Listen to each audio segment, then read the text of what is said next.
분명히 제가 한 일이 아닌데 어느 자리에선가 제가 그런 사람으로 이야기되고 있다는 걸 알게 될 때가 있습니다. 직접 들은 것도 아닙니다. 누군가 건너 전해줍니다. 그런 얘기가 돌더라. 그 순간부터 머릿속에서 재판이 열립니다. 변호인도 저, 검사도 저, 판사도 접니다. 상대는 정작 그 시간에 집에서 편히 쉬고 있을 텐데 저 혼자 새벽에 최후 변론을 준비하고 있습니다.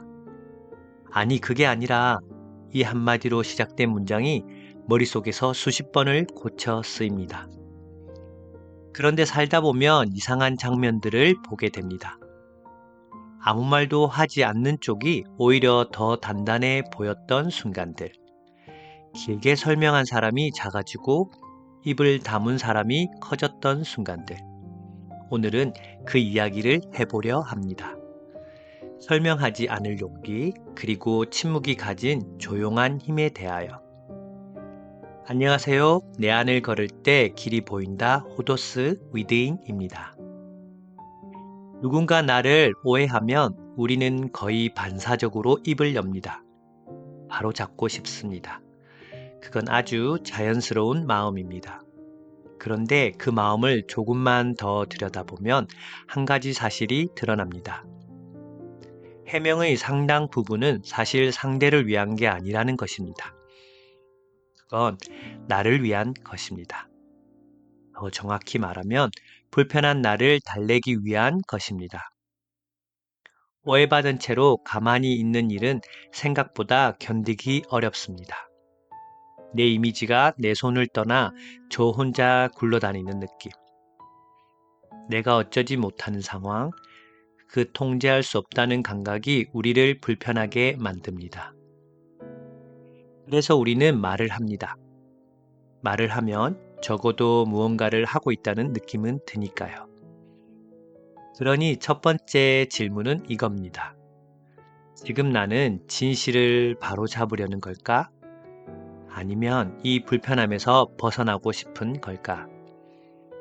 이 질문 하나만 던져도 입을 열기 전에 잠깐 멈출 수 있습니다. 그리고 그 잠깐의 멈춤에서 많은 것이 달라집니다. 이번엔 상대 쪽을 봅니다. 나에게 화를 내거나 나를 무시하는 사람의 마음입니다. 화를 내는 사람은 언뜻 강해 보입니다. 목소리가 크고 기세가 등등합니다. 그런데 가까이서 들여다보면 화는 의외로 약한 자리에서 올라올 때가 많습니다. 자기가 옳다는 걸 확인하고 싶은 마음, 자기가 밀리지 않았다는 걸 증명하고 싶은 마음, 그 마음이 화라는 형태로 터져 나옵니다. 그래서 도발하는 사람이 진짜 원하는 건 사실 내 굴복이 아닙니다. 내 반응입니다. 내가 발끈하고 억울해하고 해명하느라 진땀 빼는 그 모습. 그걸 봐야 그 사람의 감정이 완성됩니다. 말하자면 저는 그 사람 감정극의 상대 배우로 캐스팅된 셈입니다. 그런데 배우가 무대에 안 올라가면 연극은 시작되지 않습니다. 심리학에 속어라는 개념이 있습니다. 어떤 행동이 기대하던 반응을 얻지 못하면 그 행동은 점점 힘을 잃다가 사라진다는 것입니다. 도발도 똑같습니다. 도발은 반응을 먹고 자랍니다. 먹이를 주지 않으면 머쓱해진 채로 스스로 시들어 갑니다. 쇼펜하우어도 비슷한 걸 보았습니다. 무례한 사람은 결국 상대의 반응을 원한다고. 그러니 반응하지 않는 것은 지는 게 아니라 상대가 날린 주먹을 허공에 흩어버리는 일이라고. 때린 사람만 손이 아픈 상황을 만드는 셈입니다. 내가 오래 붙들고 있던 생각이 하나 있습니다. 내가 굳이 해명하지 않아도 되는 이유. 그 이유가 가만히 보면 아주 단순한 곳에 있더라는 것입니다. 내 말을 듣는 자리에는 결국 두 종류의 사람만 있습니다. 하나는 나를 듣지 않기로 이미 마음먹은 사람입니다. 오해하지 마십시오. 이 사람이 귀가 나쁜 게 아닙니다. 안 들리는 게 아니라 안 듣기로 한 것입니다. 이 사람의 머릿속에는 이미 나에 대한 결론이 서 있습니다. 그리고 사람은 한번 결론을 세우면 그 결론을 지키는 쪽으로 세상을 봅니다. 심리학에서는 이걸 확증 편향이라고 부릅니다. 자기 생각에 맞는 정보만 골라 받아들이고 어긋나는 건 흘려버리려는 마음의 습관입니다. 그래서 이런 사람에게 해명을 하면 무슨 일이 벌어지느냐? 내가 10마디를 하면 그는 그 10마디 안에서 또 반박할 거리를 찾아냅니다. 끝이 없습니다. 빠져나오려고 발버둥 칠수록 더 깊이 잠기는 늪 같은 것입니다. 게다가 더 곤란한 게 있습니다. 내가 해명을 시작하는 순간 나는 그 사람이 깔아놓은 판 위에서 그 사람이 정한 주제로 그 사람의 언어로 말하게 됩니다. 토론의 규칙을 상대가 쥐고 있는 셈입니다. 그러면 아무리 내용이 옳아도 나는 이미 불리한 자리에서 경기를 시작하는 것입니다. 왜 이 사람은 이렇게까지 안 들으려고 할까요? 그건 대개 사실의 문제가 아니기 때문입니다. 이 사람이 지키려는 건 진실이 아니라 자기가 이미 만들어둔 나에 대한 이야기입니다. 그 이야기가 흔들리면 자기가 틀린 사람이 되니까 사실보다 이야기를 지키는 쪽을 택하는 것입니다. 이건 그 사람이 유난히 못된 사람이라서가 아닙니다. 우리도 어느 순간엔 똑같이 합니다. 그래서 더더욱 어쩔 수 없는 일이기도 합니다. 그리고 다른 하나는 나를 믿는 사람입니다. 이 사람에게는 신기한 일이 일어납니다. 애초에 긴 설명이 필요가 없습니다. 어떤 소문이 돌아도 이 사람은 잠깐 갸웃하고 맙니다. 에이, 그 사람이 그럴 리가.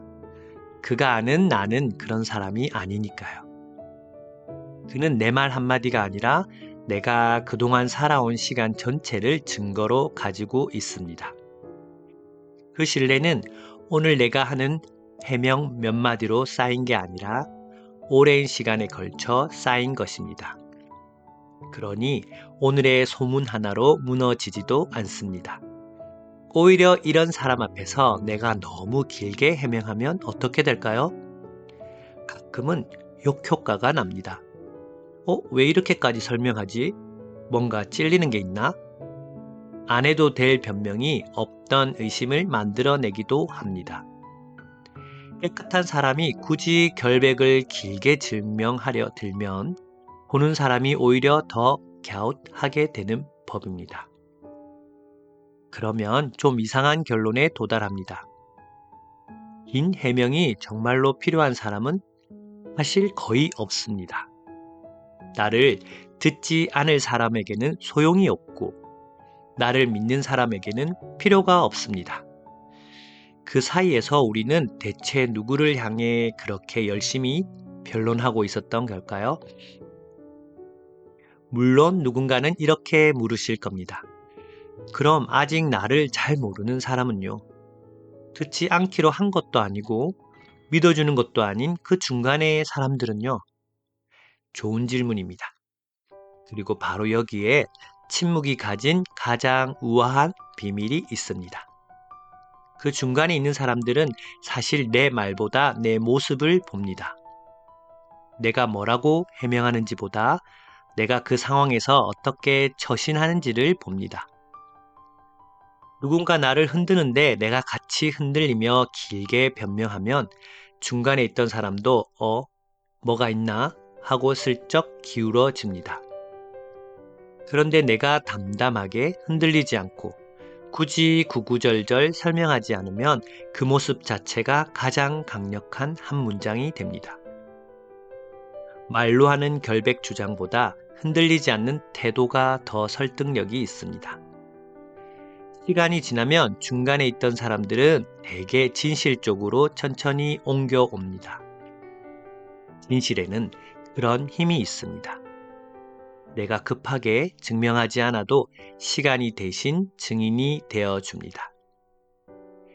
아산 정약용 선생의 삶에도 이런 침묵이 있었습니다.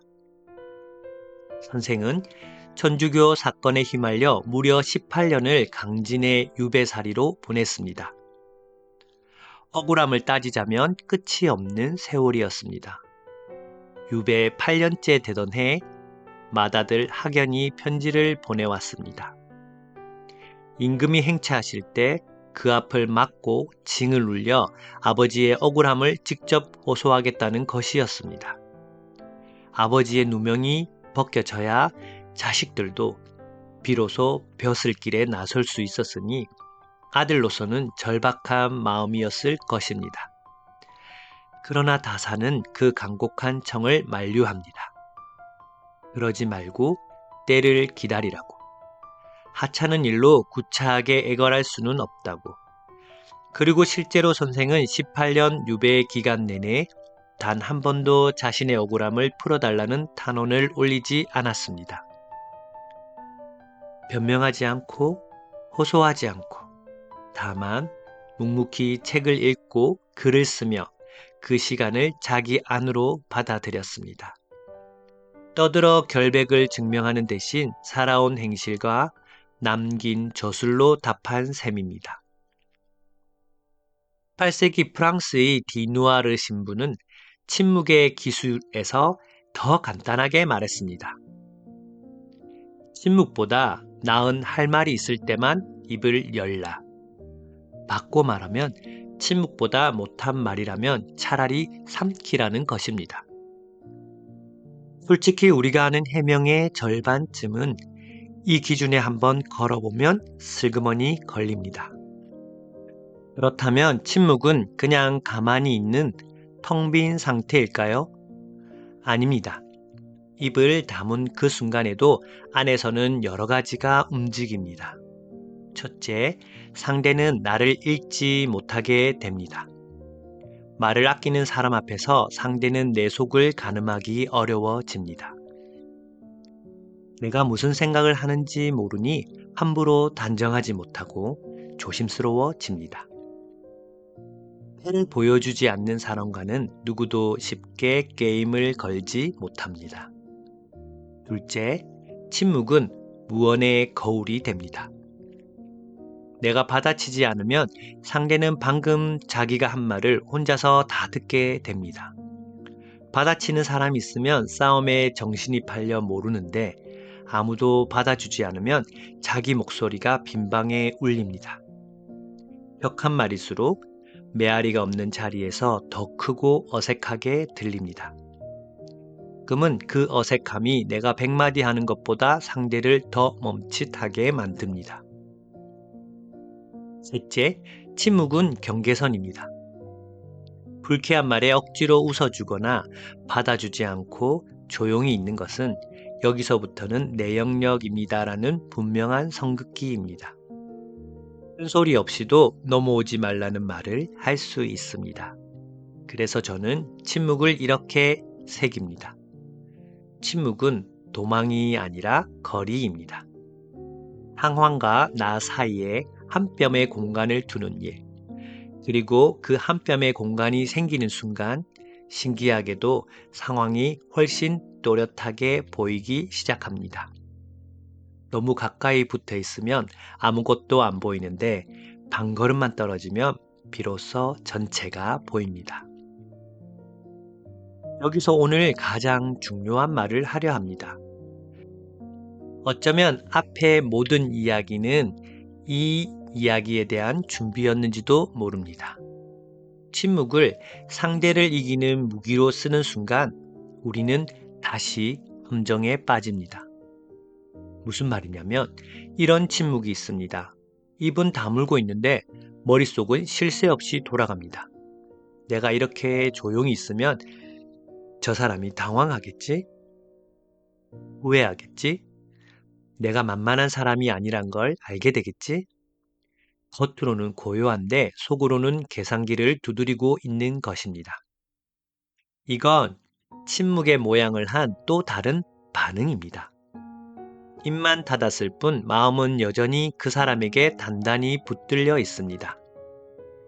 그 사람이 내 하루의 주인공 자리에 그대로 앉아 있는 셈입니다. 이런 침묵은 평온을 주지 못합니다. 오히려 더 피곤합니다. 겉은 조용한데 속은 시끄러운 가장 지치는 상태이기 때문입니다. 니체는 누군가를 무시하는 것이 가장 무서운 복수라고 했다고 전해집니다. 날카로운 통찰입니다. 그런데 우리는 그 통찰만 빌리고 복수라는 목적지는 여기 내려놓고 가려 합니다.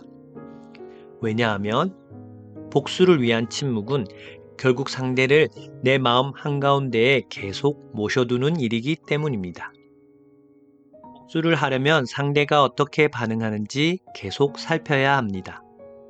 그 사람이 후회하는지, 괴로워하는지 확인하고 싶어집니다.